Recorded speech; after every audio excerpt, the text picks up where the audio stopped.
चलिए सबसे पहले बड़ी खबर है, दिल्ली से अदिति नागर की रिपोर्ट है। राजनीतिक नियुक्तियों और मंत्रिमंडल विस्तार पर लेटेस्ट अपडेट आप तक पहुंचा रहे हैं। ये बड़ी खबर है, दिल्ली से अदिति नागर की रिपोर्ट है कि राजनीतिक नियुक्तियों और मंत्रिमंडल विस्तार पर लेटेस्ट अपडेट। अब स्थानीय निकाय चुनाव के बाद ही होगा मंत्रिमंडल विस्तार। ये बड़ी खबर है, कहा यह जा रहा है कि अब स्थानीय निकाय चुनाव के बाद ही मंत्रिमंडल विस्तार होगा। राजनीतिक नियुक्तियां भी होंगी स्थानीय निकाय चुनाव के बाद ही। सुप्रीम कोर्ट के आदेशानुसार 15 अक्टूबर से पहले होने हैं स्थानीय निकाय चुनाव। ये बड़ी खबर है और इसी पर दिल्ली ब्यूरो चीफ अदिति नागर हमारे साथ जुड़ चुके हैं। अदिति, अब ये साफ हो चुका है, आप कह रहे हैं कि स्थानीय निकाय चुनाव के बाद ही मंत्रिमंडल विस्तार की कोई तस्वीर साफ हो पाएगी? बिल्कुल, देखिए लगातार लंबे समय से कार्यकर्ताओं को इंतजार था कि कब पॉलिटिकल अपॉइंटमेंट होंगे। सरकार को 1.5 साल हो गया है, लेकिन अभी फिलहाल जो सूत्र हैं वो ये बता रहे हैं कि हाल ही में जिस तरीके से पॉलिटिकल डिसबैलेंस भी हुआ, कोरोना भी रहा, उसकी वजह से स्थानीय निकाय चुनाव नहीं हो पाए और अब सुप्रीम कोर्ट के आदेशानुसार 15 अक्टूबर के आसपास ये चुनाव उससे पहले होने का जो टारगेट है वो सुप्रीम कोर्ट की तरफ से डेडलाइन दी गई है। लेकिन फिलहाल जो दिल्ली में सोर्स है वो यही बता रहे हैं कि जो ये पूरे पॉलिटिकल अपॉइंटमेंट हुए या फिर मंत्रिमंडल विस्तार जिसका लंबे समय से विधायकों को भी इंतजार है, उसके लिए थोड़ा और इंतजार करना होगा और ये चुनाव के बाद ही इन सब तमाम जो प्रक्रिया उन पे काम होगा।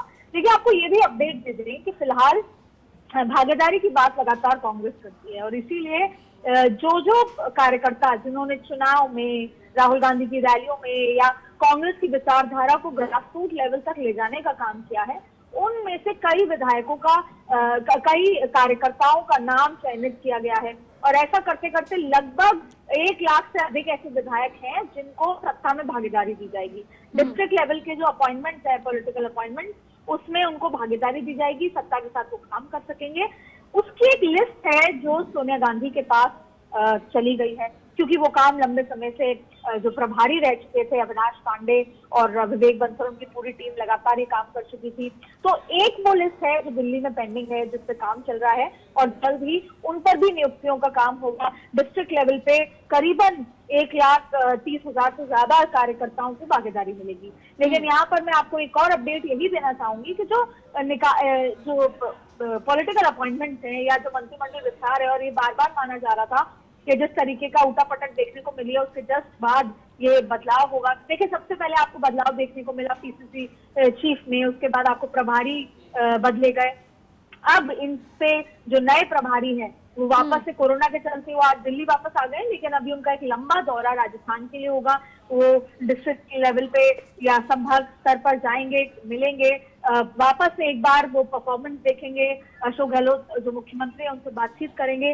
तो लगभग इस पूरे प्रक्रिया में, इस पूरे विस्तार में थोड़ा समय लगेगा। पॉलिटिकल अपॉइंटमेंट के लिए पूरी टीम बैठेगी और इस समय का एक और वजह ये है कि चुनाव में अक्सर देखा जाता है कि अगर किसी को बना दें या कुछ लोग रह जाते हैं अगर, तो उनमें नाराजगी होती है। हाल ही में हमने राजस्थान में इस तरह की चीज भी देखी, तो शायद यही वजह है जिससे बचने की कोशिश एक बार राजस्थान सरकार कर रही है कि जब निकाय चुनाव होंगे उस समय एकजुटता। बिल्कुल अदिति, थोड़ा सा लंबा वक्त और इंतजार और करना पड़ेगा। हालांकि सरकार को मौका मिलेगा मंथन का और लगातार मंथन भी लंबे वक्त से चल रहा है राजनीतिक नियुक्तियों को लेकर, मंत्रिमंडल विस्तार को लेकर। बहुत शुक्रिया।